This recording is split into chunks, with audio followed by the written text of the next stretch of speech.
Seconda parte di 7 in punto, con noi Loris Levorato della Lega Cooperative Veneto. Buongiorno e benvenuto. Vi occupate essenzialmente di sociale e qui potrebbe aprirsi un mondo infinito. Nell'ambito del sociale sempre meno risorse pubbliche, sempre più tagli, sempre più, questo lo dico io, anche se magari le istituzioni non sono d'accordo, le famiglie non dico abbandonate a se stesse ma quasi.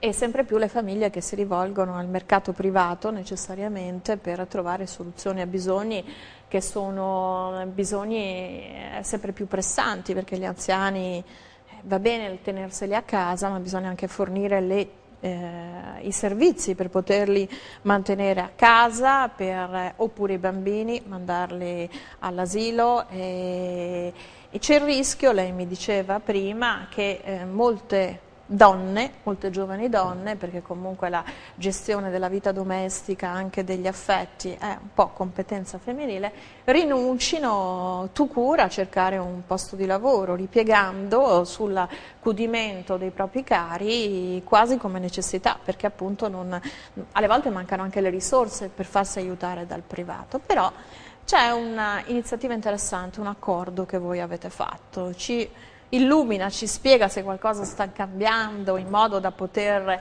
gestire i servizi sociali in maniera civile, moderna, per tutti. Per tutti. Dunque sì, qualcosa sta cambiando, nel senso che oggi vediamo sempre di più come una situazione che noi consideriamo drammatica, ovvero i servizi sociali a seguito di un contenimento della spesa pubblica sono sempre più ridotti. Inoltre nella riduzione dei servizi si assiste, proprio in base a questo principio del contenimento, dalla spending review in poi, si assiste sempre di più anche alla necessità da parte degli enti pubblici di ricorrere alle gare al massimo ribasso. Che cosa vuole dire? Vuole dire che di fronte ad un appalto che l'ente pubblico opera magari nel settore di un asilo nido o ad esempio nell'assistenza domiciliare degli anziani o ad esempio in un centro di servizi per persone disabili, se lo pone nel massimo ribasso significa che ci possono arrivare dei concorrenti che, facendo una competizione che si basa spessissimo sul costo del lavoro, aggiudicano il servizio su dei ribassi dove ci chiediamo francamente come si possa far ricavare poi gli stipendi agli operatori. Quando io ho un operatore che mi costa ad esempio 18 euro lorde come cooperativa sociale e poi mi trovo che una concorrente presenta un'offerta di 11-10 euro, beh, io mi rendo conto che a quel punto sono in una situazione, oltre che di concorrenza anche sleale. Ma quando uno propone un appalto a 11 euro all'ora come costo del lavoro, cosa pensate? Che ci sia dietro a questo del lavoro nero o addirittura che ci sia un meccanismo illegale per cui io vinco un appalto, poi non eseguo il servizio per cui vinco l'appalto e quindi diventi anche un qualcosa per mascherare un qualcos'altro, perché poi c'è anche questo che del resto ci sono stati dei casi, no? Che proprio per quanto riguarda gli appalti delle cooperative con finalità sociali, la gestione dei profughi piuttosto che degli anziani, poi alla fine il servizio è di pessima qualità, quasi al limite dell'umano, a fronte però di soldi che si intascano notevoli. Certo, entrambi i casi, perché dobbiamo porci nella situazione in cui un costo così basso non può assolutamente dare la possibilità alle cooperative di pagare il contratto nazionale. C'è un contratto nazionale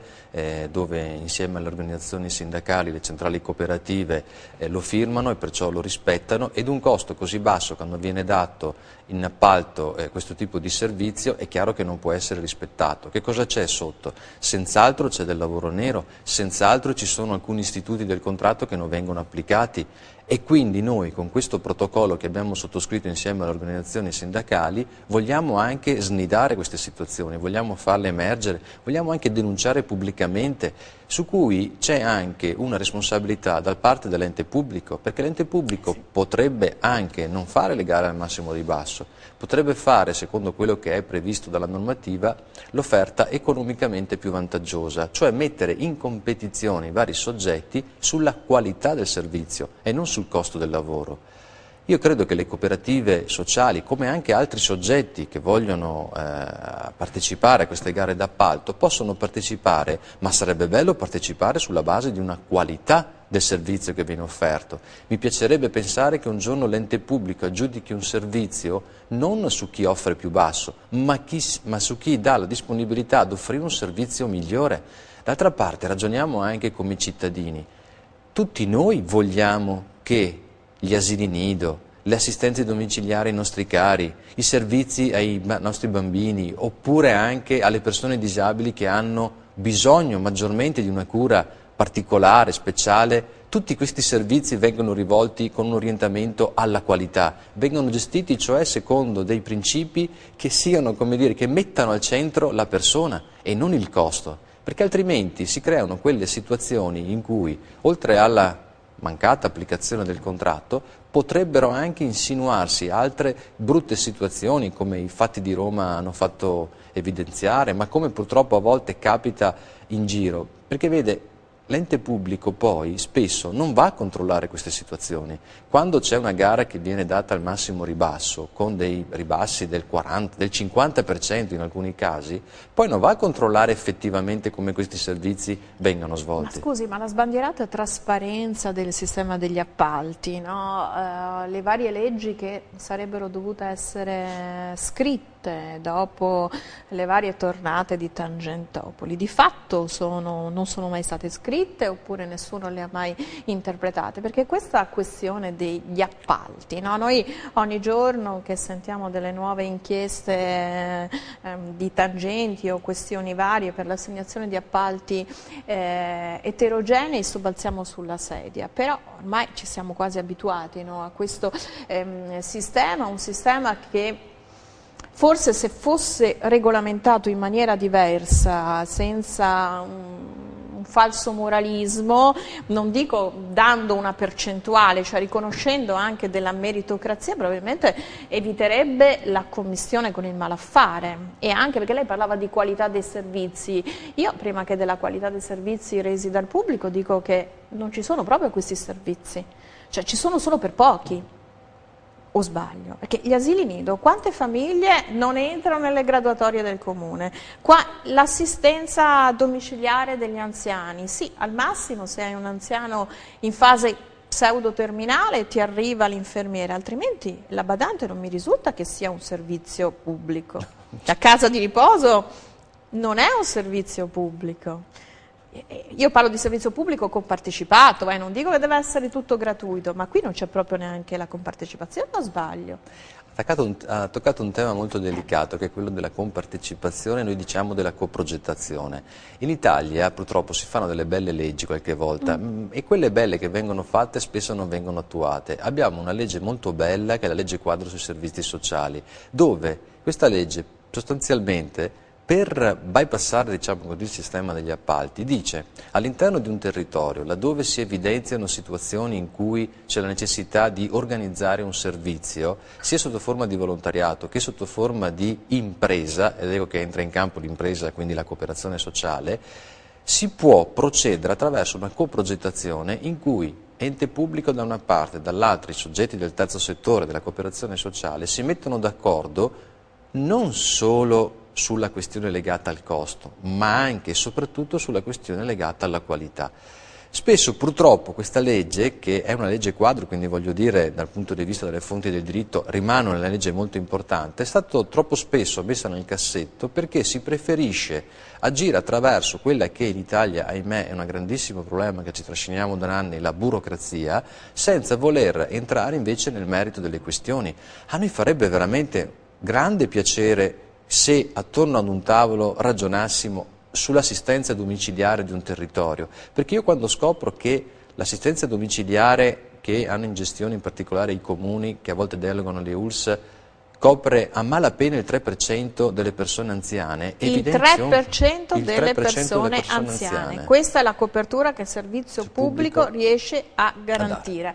Torniamo subito dopo la pubblicità, perché su questo dato c'è molto da riflettere, visto che la popolazione anziana di un comune che ha necessità di assistenza credo che superi il 3%. Abbondantemente. Torniamo subito dopo la pubblicità.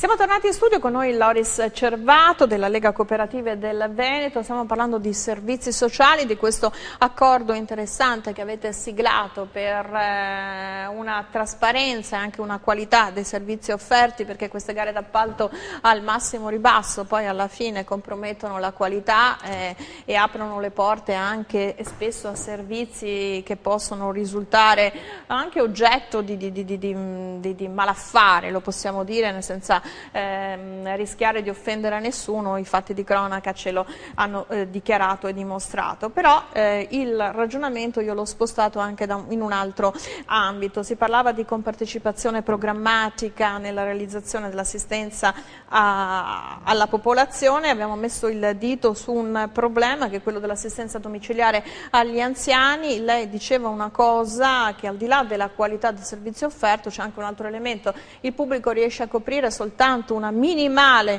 percentuale della richiesta. Ad esempio in un comune lei diceva che il pubblico riesce a coprire il 3% della necessità, il che è allucinante. Come si può ovviare? Perché è ovvio che poi il popolo italiano trova sempre una soluzione ai propri problemi, e è nata la questione delle badanti. Badantato, altro elemento che non voglio criminalizzare, ma forse andrebbe gestito in maniera diversa, perché mi sembra che sia sulle spalle interamente della famiglia. Certo, qui si apre un problema molto, molto serio, molto grosso, perché entriamo nel vivo delle questioni della famiglia, perché la famiglia, quando si trova ad avere appunto necessità di una badante, spesso è perché si trova improvvisamente un problema che è drammatico, sconvolge la famiglia, la sua organizzazione, e quindi spesso, non avendo una rete di servizi territoriali che rispondono immediatamente, si aprono le porte al fai da te, quindi ognuno con il passaparola, con le conoscenze, con quello che insomma c'è a disposizione, fa di tutto per trovare una persona, che spesso è la badante, che possa risolvere il problema.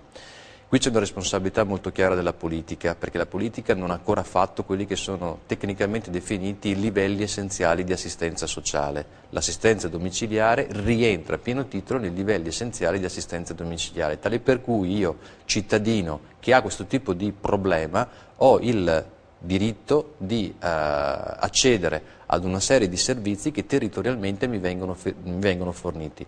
Purtroppo la politica non ha ancora avuto modo, tempo, possibilità, testa, non so che cosa, per cercare di capire come affrontare, come mettere in piedi questi livelli essenziali di assistenza. È solo una questione di risorse, perché spesso noi interrogando la politica ci rispondono: è aumentata la richiesta, le risorse non ci sono. Tra l'altro mi risulta che anche l'indennità di accompagnamento, che sono quelle forme di pensioni che vengono date in caso di non autosufficienza, che vengono erogate soprattutto negli ultimi anni con molta attenzione, perché si vedono negate indennità di accompagnamento a persone che ne hanno realmente bisogno, forse dopo invece un periodo in cui si è concessa questa forma di invalidità civile, mi ricordo era una volta, anche a chi magari non aveva nessun problema. Come si può ovviare a questa disparità?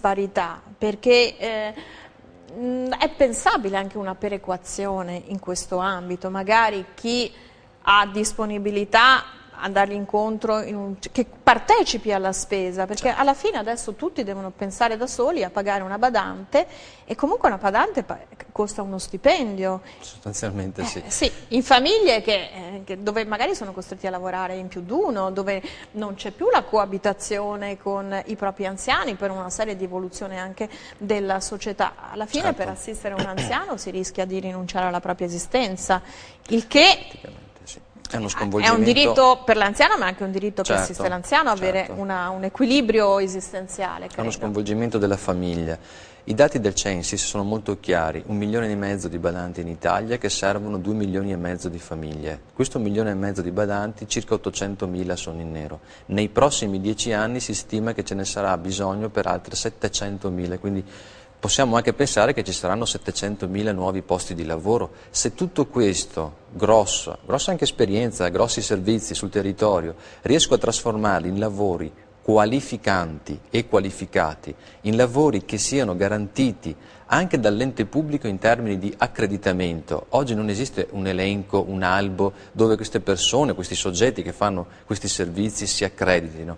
In questo modo allora la possibilità della famiglia di accedere a questo tipo di servizi è una garanzia ulteriore sulla qualità del servizio, ma pensiamo anche a politiche di fiscalizzazione che potrebbero essere introdotte nel nostro Paese. Se io faccio emergere il lavoro nero attraverso un processo di seria fiscalizzazione, allora a quel punto lì ho la possibilità anche di sanare situazioni di lavoro nero, appunto, e di dare anche nuova occupazione. Ma è impensabile, visto che lei rappresenta il mondo delle cooperative, strutturare l'assistenza domiciliare anche a carico del cittadino, creando una forma integrata di compartecipazione pubblico e privato e fornire, invece che avere una badante H24 con vitto alloggio, con questi parametri che poi alla fine portano a poter occupare questa posizione soltanto persone che arrivano, persone straniere, eccetera. Non è pensabile strutturare questo servizio come se fosse una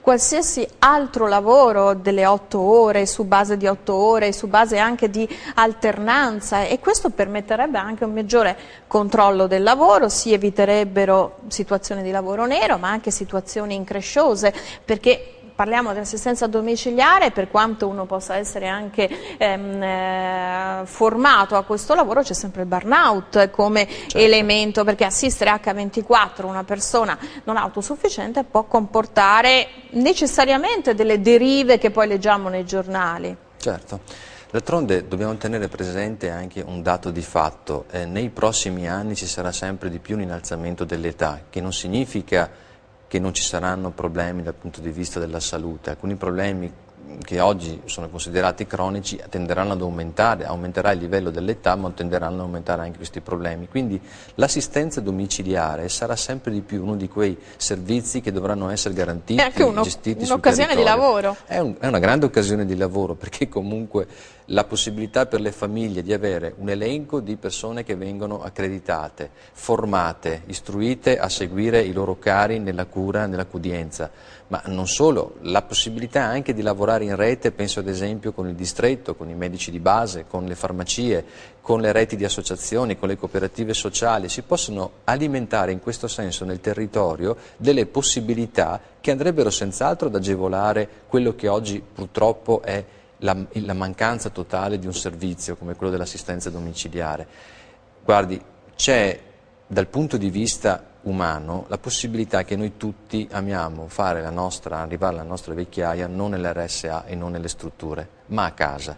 Questa possibilità... Anche perché, mi scusi se le sembrerò molto cinica, anche volendo arrivare nell'RSA, credo che pochissimi possano permettersi la retta di una RSA. I costi sono molto alti, sono molto costosi. Parliamo veramente, sembra veramente un'ipocrisia dire no, non mettiamo gli anziani nelle case di riposo, non li parcheggiamo là, ma anche volendo non li puoi parcheggiare là, alla fine li parcheggi a casa loro e ti affidi al buon cuore di chi trovi e ti garantisce una copertura che però è una copertura sempre molto fragile, perché come diceva lei col badantato ci illudiamo di aver risolto il problema, ma poi a parte che costa uno stipendio di una persona, non hai la copertura, hai le improvvise sparizioni, diciamo le cose come stanno, a fronte anche di persone eccezionali che poi danno l'anima, eccetera, però ci sono anche tanti casi in cui dall'oggi al domani tu ti ritrovi a non avere la copertura di un servizio che tu avresti il diritto di avere, insomma, un po' come i bambini all'asilo nido, ecco, che uno decide di portarlo a un asilo privato. Però sai, i bambini crescono e si rendono sempre più autonomi, gli anziani invecchiano e hanno sempre più necessità, o sbaglio?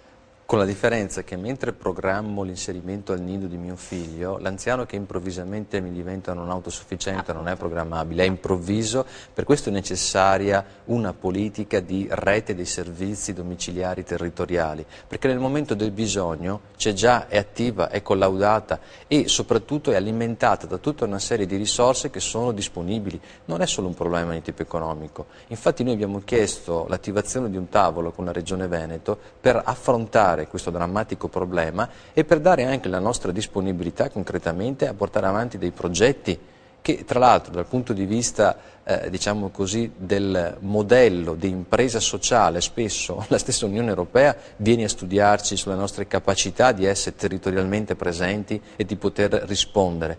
Solo che se questo sistema viene sempre fatto esclusivamente con il sistema degli appalti, ahimè, quello è un vicolo cieco, un cul-de-sac da cui non si può tornare indietro. E come invece state pensando di dare una risposta crescente ad una richiesta crescente? Stiamo cercando innanzitutto di attivare questo tavolo che metta insieme i diversi soggetti che portino le loro disponibilità e le loro risorse non solo di tipo economico. Abbiamo anche un problema di tipo contrattuale e quindi abbiamo attivato anche la partecipazione su questo tavolo di vari soggetti, dell'Ispettorato del Lavoro, piuttosto che l'INPS e lo stesso Ministero del Lavoro.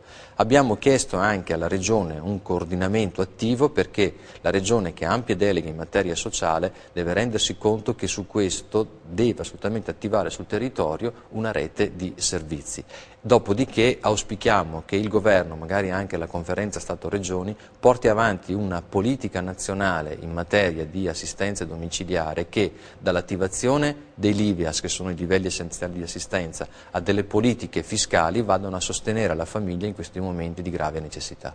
Lei sottolinea questi LEA, no? Che sono i livelli essenziali di assistenza, che sono quelli che noi siamo abituati a conoscere in ambito sanitario. Sì. Si ha la consapevolezza che gli investimenti massicci che oggi si operano in ambito sanitario prima o poi dovremo anche eseguirli, effettuarli nell'ambito sociale? I fondi saranno tolti dalla sanità? Cioè, come verrà ridisegnato un po' il quadro? Il quadro secondo lei? Secondo me il quadro... Necessariamente. Allora, io non sono un assertore della spending review, nel senso che a mio avviso la spending review in campo sanitario, in campo sociale, ha fatto più danni che altro.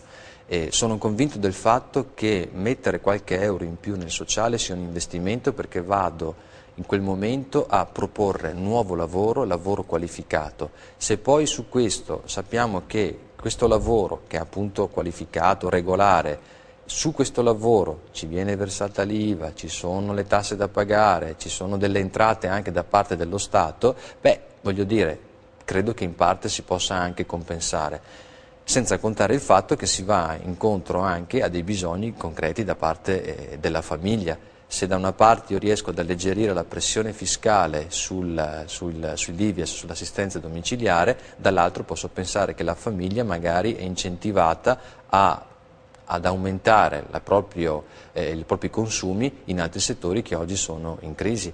Da questo punto di vista risparmiare sul sociale è sempre stato molto deleterio, è stato ampiamente dimostrato come il risparmio nel sociale alla fine è più un costo, un aggravio che la società nel medio e nel lungo periodo si trova a sostenere. L'investimento nel sociale, un euro investito nel sociale se ne fa risparmiare 2 nel lungo periodo. E questo lo diciamo sulla base anche di studi che sono stati fatti sia nel campo educativo che nel campo sociale, quindi non è un problema di pescarli dalla sanità piuttosto che pescarli da qualche altra parte, magari peschiamoli anche su certe situazioni poco chiare, poco belle che nel nostro paese, ahimè, ogni giorno quasi stanno diventando di prepotente attualità, ma cerchiamo anche di far capire che il nostro paese, se vuole crescere, il sociale è uno dei settori che negli ultimi 10 anni non solo ha ottenuto ma ha aumentato dell'11% il propria occupazione. Sì, però è lasciato in mano una fetta all'improvvisazione anche di imprenditori che non so neanche se li possiamo definire così. Come si fa a riappropriarsi di un settore che può dare e può fare economia? Ad esempio, penso al Jobs Act. Non potrebbe essere un provvedimento che, applicato in alcune cooperative di finalità sociali, potrebbe creare dei vantaggi e quindi alla fine per la famiglia il costo dell'operatore che si alterna? Io punto molto su questo perché credo che l'H24 gestito da una sola persona non riesca a rendere un idoneo a servizio. Ecco, è pensabile una riorganizzazione, un ripensare questo comparto che comunque potrebbe dare anche degli esiti economici? Penso al Jobs Act, le parlava di defiscalizzazioni prima. Ma io credo che oltre che al Jobs Act, che va a incidere soprattutto nella parte, diciamo così, giuslavoristica, credo che sia necessario affrontare il tema dell'assistenza l'assistenza domiciliare come un settore a sé stante. Mi spiego meglio.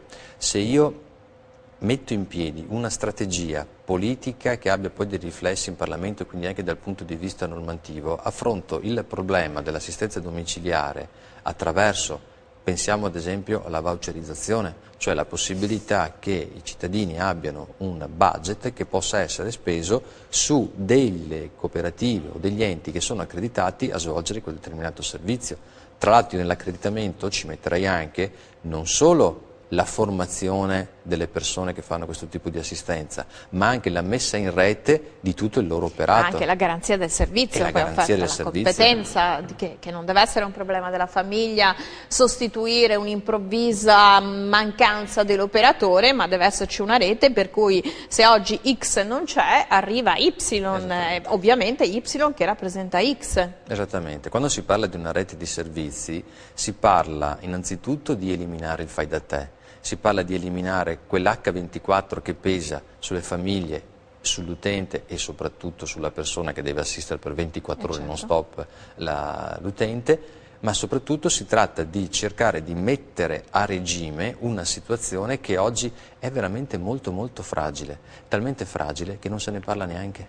Ne stiamo parlando, per fortuna ne stiamo parlando qui. Io volevo anche chiederle, sempre alla luce di questo tema, non si rischia anche che per mettere una pezza ad una problematica sociale, quella dell'assistenza ai propri cari che purtroppo non sono più autosufficienti o parzialmente autosufficienti, si crea una nuova voragine sociale, cioè si priva della possibilità di un percorso di vita dei giovani che avrebbero diritto di poter scegliere il loro futuro, e invece magari per una serie di motivazioni optano per rimanere a casa ad assistere il proprio caro, che anche lì si potrebbe creare una questione sociale non indifferente. Tocca un tasto molto delicato e su cui anche qua alcune ricerche, in particolare sempre quelle del Censis, hanno evidenziato come negli ultimi anni la parte più penalizzata della famiglia, quindi la donna in questo caso, che è costretta a seguito della situazione economica a seguire personalmente il proprio caro o comunque la persona che è a domicilio,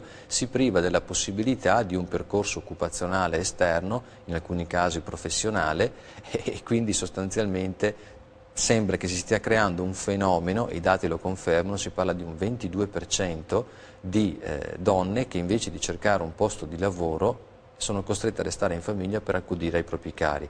E questo è un dato allarmante, perché non solo togliamo la possibilità ai giovani di uscire e di cercarsi nuove esperienze lavorative, ma nello stesso tempo, oltre che essere giovani, sono anche donne che sappiamo oggi essere fortemente penalizzate in un mercato del lavoro molto molto rigido e ingessato su alcuni fronti. E donne che per questa scelta non percepiscono neanche...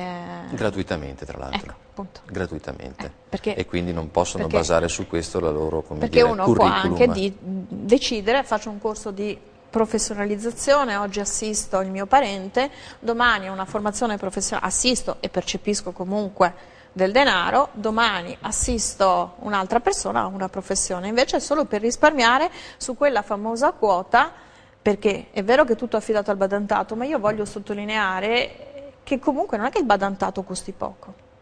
No, costa. Con quegli stessi soldi si potrebbe gestire meglio la questione sociale?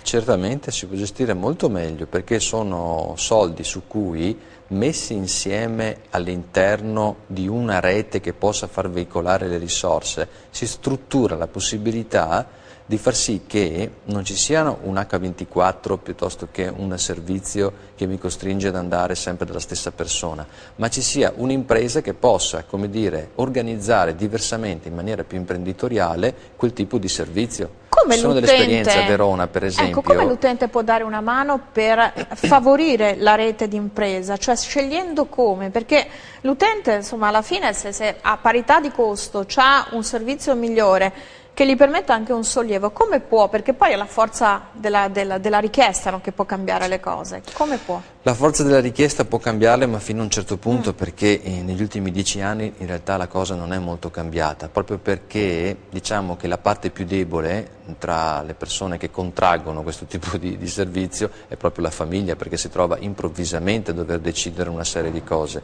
e non avendo una rete che supporti questo tipo di servizi, chi comanda in realtà è il fai da te, quindi io se ho il coltello dalla parte della lama non ho molte possibilità di elaborare una strategia o di fare delle richieste. Un consiglio, siamo in chiusura, almeno un consiglio per avviare il processo? Beh, dunque, un consiglio per avviare il processo, se dobbiamo rivolgersi alle famiglie, verificare che i soggetti a cui si va a chiedere questo tipo di operatrici domestiche siano dei soggetti seri ed affidabili. Questa è la cosa più importante. Poi se ci fosse un elenco degli accreditati. Sarebbe il non plus ultra.